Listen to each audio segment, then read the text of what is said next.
yang besar dan penting untuk negara berkaitan dengan Majlis Penasihat Pendidikan Kebangsaan yang menjadi nadi penting untuk memacu segala perkembangan berkaitan dengan pendidikan negara. Saya nak bersama dengan tetamu saya Tan Sri Dr. Abdul Rahman Arsyad yang merupakan pengerusi MPPK dan juga Pro Chancellor UiTM. Terima kasih Tan Sri. Juga Datin A.K. Chan, ahli MPPK, juga merupakan pengarah akademik sekolah-sekolah Sri KDU. Terima kasih sama kita di MHI.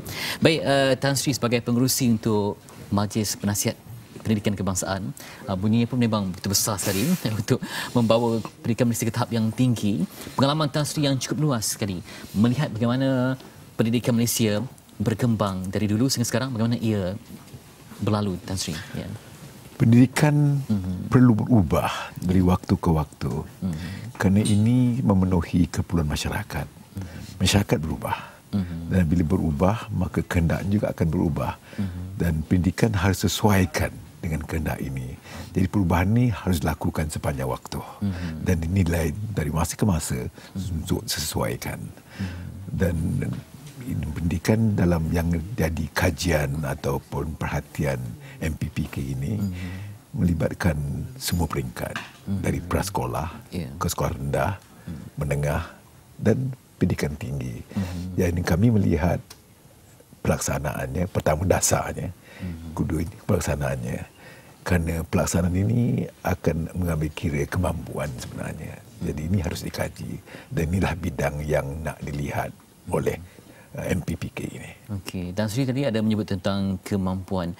Pengalaman yang luas Datin sendiri ya, sebut tentang kemampuan, ability kita untuk menuju ke satu tahap pendidikan yang tinggi. Jadi adakah kita sebenarnya bersedia untuk ke arah itu? Pengalaman Datin. Ya. Right.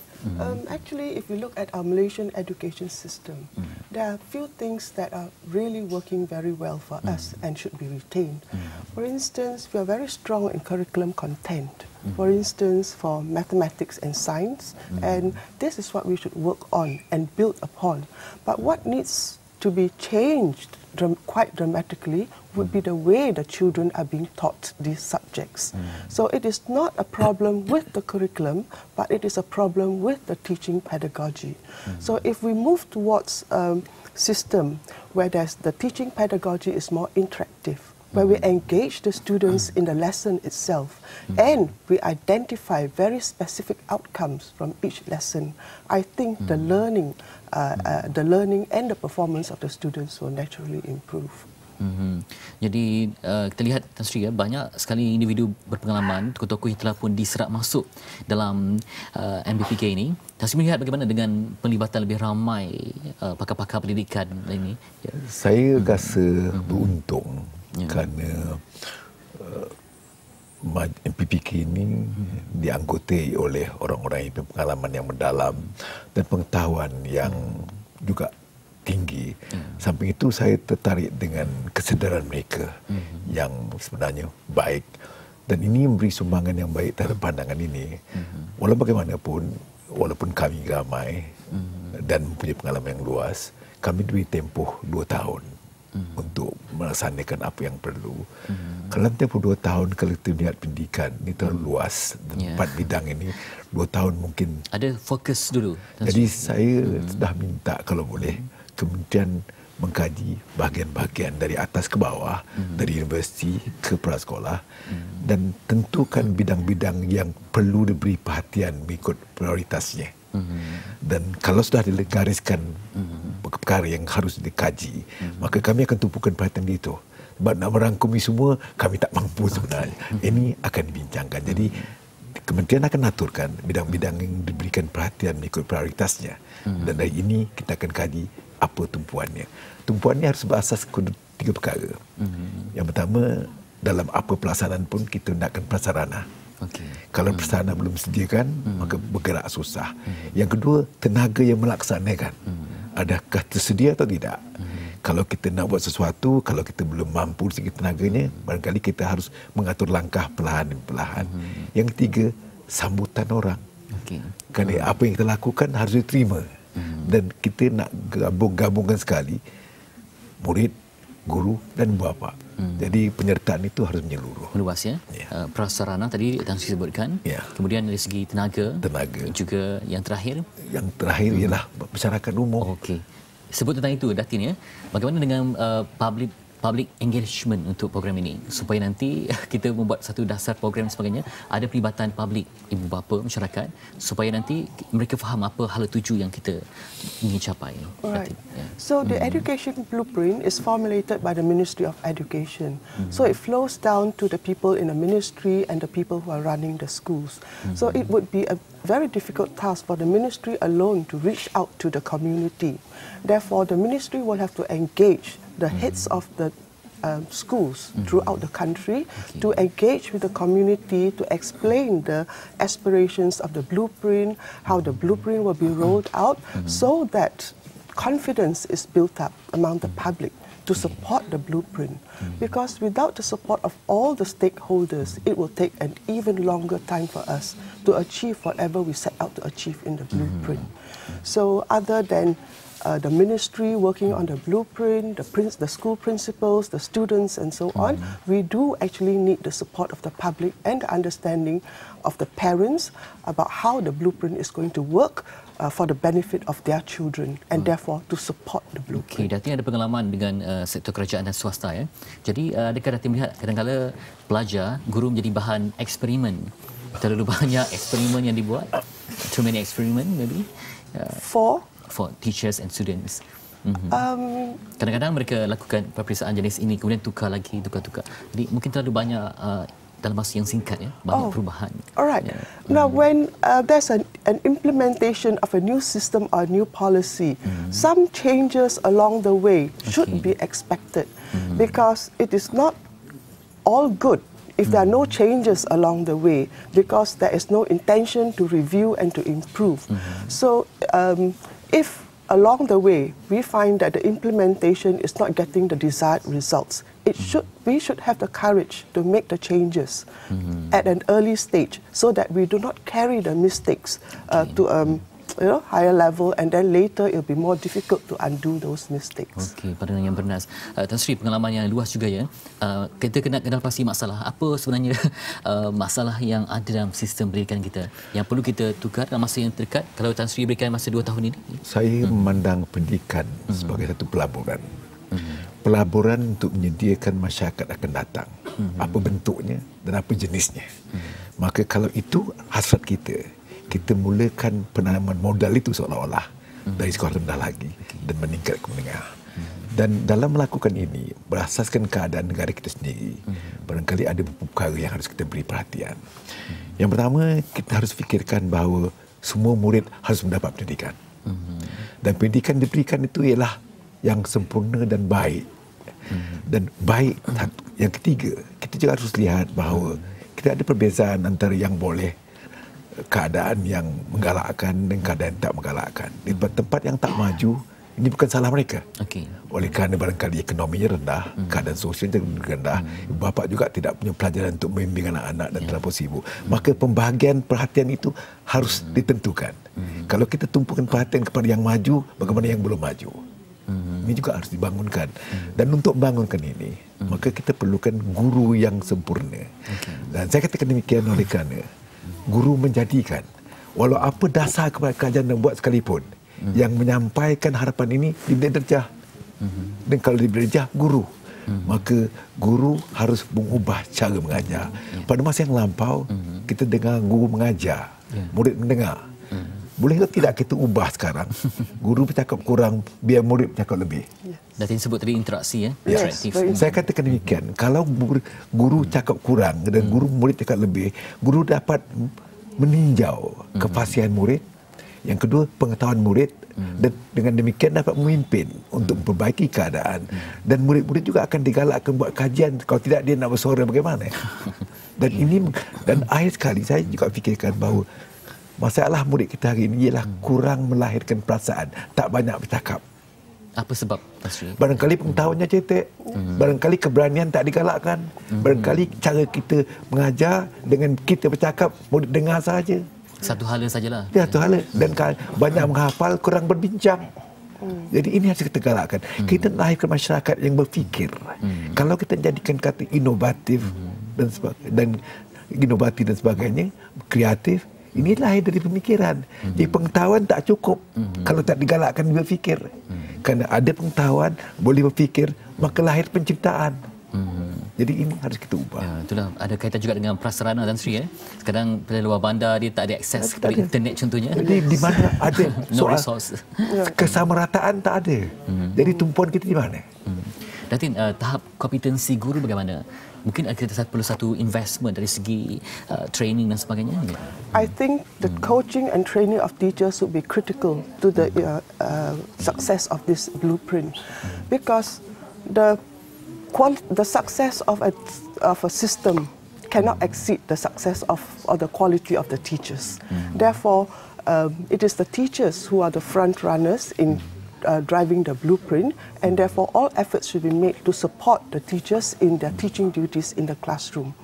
Therefore, right now, teachers have been groomed to teach students to pass examinations. The focus has been on passing examinations because we glorify results and students who score 12 A's, 13 A's and so on.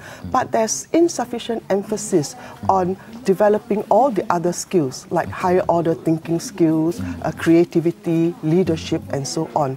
And these can only be done by having, other than an academic program, also a character building program incorporated within the curriculum. So for teacher training, I think the government has done or taking steps to remedy that. For instance, first and foremost, the teachers are receiving coaching, particularly for English. And secondly, I think they are raising the bar for teacher recruitment. These are two very positive steps. Tan Sri, ya? Saya, perguruan ialah sektor yang paling penting dalam pendidikan. Apa pun yang dihajatkan, kalau tak diajar dengan betul, tak sampai hajat itu. Jadi guru penting. Jadi dalam bidang ini kita harus lihat apa yang perlu kita lakukan. Yang pertama, pengambilan guru. Kadang-kadang kita utamakan pencapaian akademik. Ini perlu sebab kita nakkan pengetahuan. Tapi guru lebih praktik daripada pengetahuannya. Berasas pengetahuan itu dia mengajar. Jadi perwatakan guru itu paling perlu. Saya tahu kadang-kadang kita memang cari makan. Jadi cari makan dan perguruan perlu. Dan oleh itu latihan guru adalah suatu bidang yang perlu kita beri perhatian khusus. Kalau latihan guru baik sekalipun, guru akan mengajar. Kalau guru akan mengajar, dia perlu masih bimbingan. Maka ini memerlukan pimpinan di sekolah. Kalau pimpinan tak begitu sesuai, walau bagaimana kita latih guru pun, kerjasama itu tak akan diadakan. Pimpinan sekolah baik. Dan guru-guru yang kanan membimbing guru-guru yang baru. Dan di samping itu, bukan saja pimpinan sekolah, tapi pentadbiran keseluruhannya harus membentuk pimpinan yang memajukan guru. Di sekolah, guru-guru bukan mengajar satu mata pelajaran, mesti ada satu pakatan, sebagai satu pakatan pasukan misalnya, melihat masalah sekolah keseluruhannya dan guru-guru membincang antara mereka sendiri supaya masing-masing beri sumbangan bagaimana nak majukan sekolah dengan pengalaman. Sekiranya perlu ada satu kuasa autonomi diberikan kepada sekolah. Itu perlu. Ya. Keadaan sekolah berbeza-beza. Jadi pendekatan yang sama untuk semua tak kena. Okey. Bagaimana melihat hari ini ya, Datin ya? Mungkin Datin di sekolah menengah distrik KDU pun guru yang lama dengan guru yang Gen Y, generasi Y, ada sebarang perbezaan? No, not really. The teachers from the older generation, they tend to be very competent in their teaching skills, but they have very set ways of teaching. Actually, it is easier to mold the younger generation to deliver more creative teaching in the classroom. Actually, we have a very exciting group of young generation, and they should be. We should coach them, the right way to deliver in the classrooms, and these are the people who will bring improvements to the education system, the young generation. Pendidikan ya. Yes. Tan Sri, siapa lagi akan memperkuatkan gabungan MPPK ini selain daripada Tan Sri dan juga Datin? Kita ada 11 orang semuanya. Dan ini terdiri dari mantan menteri Tan Sri Nafsah Umar dan terdiri dari orang-orang yang terlibat dengan pendidikan swasta, tidak sendiri dan ada juga yang lain-lain. Terdiri dengan pergerakan pemuda. Kita dapat juga orang-orang korporat Kerana orang ini nanti akan menggunakan hasilan dari sekolah untuk sesuaikan dengan apa yang kita lakukan di sekolah mengikut keperluan mereka sendiri. Itu juga dan hampir itu dapat orang-orang dari bidang akademik. Naib Chancellor, timbalan Naib Chancellor dan sebagainya. Jadi luas. Jadi kalau kita nak mengumpulkan pandangan dari mereka, saya rasa saya puas hati kerana dapat semua bidang ada di situ. Ya, jadi 2 tahun yang sangat mencabar untuk Tan Sri rasanya. 2 tahun ini berarti bahawa kita harus memilih prioritasnya. Okey. Saya tak jamin kita dapat selesaikan segala. Yang dijangka menjadi prioritinya apa, Tan Sri? Saya minta kementerian bentangkan dulu sebab kementerian akan tahu apa bidang yang boleh dilaksanakan, apa yang harus ditangguhkan.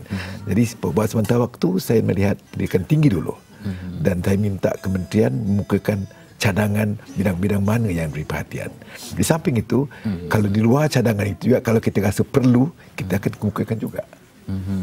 Juga saya percaya Datin juga selepas ini bahkan banyak sekali perbincangan dalam kumpulan ya untuk mendekati golongan sasar saja.